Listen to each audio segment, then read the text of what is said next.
Kembali lagi di Cerita Cinta Channel. Jangan lupa like, comment, and subscribe ya. Terima kasih.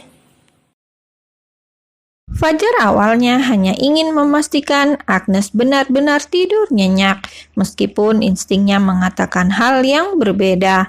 Namun saat ia melihat leher Agnes yang sedikit terekspos karena posisi tidurnya, Fajar menelan ludah dan pikirannya semakin kacau. Ia mencoba mengalihkan perhatian, namun entah kenapa tangannya malah bergerak untuk membetulkan selimut Agnes. Ketika ia mendekat, Agnes bergerak sedikit, membuat rambutnya tersibak dan memperlihatkan lehernya dengan lebih jelas di bawah sinar lampu. "Nes," bisik Fajar setengah berharap Agnes bangun agar ia punya alasan untuk mundur, tapi Agnes tetap terlelap. Rasa hangat yang menjalar di tubuh Fajar semakin mendominasi dan ia merasa kehilangan kendali atas dirinya sendiri. Tanpa sadar, ia mendekatkan wajahnya ke arah leher Agnes. "Cuma lihat sebentar," gumamnya pelan, seolah membenarkan tindakannya.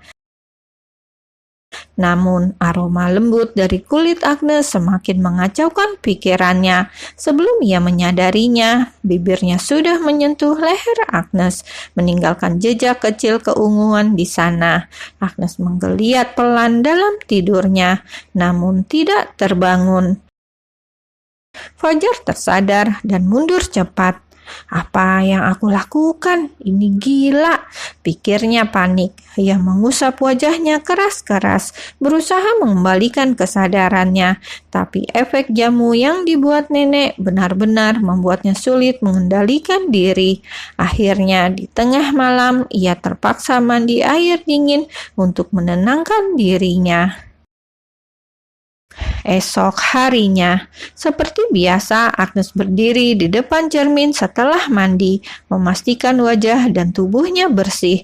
Namun, ketika ia memeriksa lehernya, matanya menatap bekas keunguan samar yang membuatnya terkejut. "Apa ini?"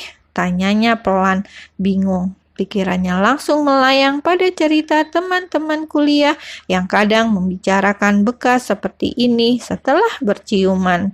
"Cupang, astaga," pikir Agnes, wajahnya memerah. Dada Agnes naik turun, rasa kesal dan malu bercampur jadi satu. Ia segera keluar kamar dan menghampiri Fajar yang masih terlelap di sofa. "Pak Fajar, bangun!" panggilnya dengan nada tinggi, berdiri tegak dengan tangan terlipat di dada. Namun Fajar hanya diam, tak bergerak sedikit pun. "Pak Fajar, jangan bercanda. Aku tahu Bapak sudah bangun dari tadi. Kalau Bapak nggak merespon, aku ngadu sama nenek soal pernikahan kita," ancam Agnes dengan suara lebih tegas.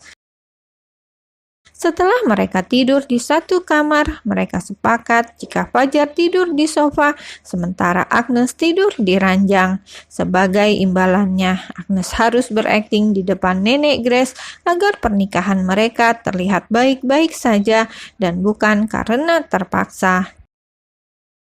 Mendengar ancaman itu, Fajar akhirnya membuka selimut yang menutupi tubuhnya. "Kamu ngancam aku? Wow, sudah berani banget sekarang," komentarnya santai dengan senyum tipis di wajahnya. Agnes menggigit bibir bagian dalam menahan rasa malu. Sejak menikah dengan Fajar, ia memang bertekad untuk lebih berani, dan sekarang ia benar-benar merasa berbeda, lebih tegas, tidak mudah ditakuti. Sementara itu, Fajar lebih lembut dan terkadang mengalah. Sudahlah Pak, jangan terlalu memuji. Yang aku mau tanyakan sekarang, kenapa leherku bisa begini?" Agnes menunjuk lehernya dengan nada suara menuntut. Fajar terdiam sejenak, menatap bekas itu dan langsung menyadari apa yang dimaksud Agnes. Wajahnya sedikit memerah, tapi ia berusaha tetap santai. "Loh, kok nanya saya? Itu kan leher kamu. Mana saya tahu?" jawabnya Asal, mencoba menghindari topik tersebut. Agnes mendengus kesal. Pak Fajar, jangan main-main. Bekas ini jelas nggak mungkin muncul sendiri kalau ini ulah Bapak. Sebelum Agnes selesai bicara, Fajar buru-buru angkat bicara.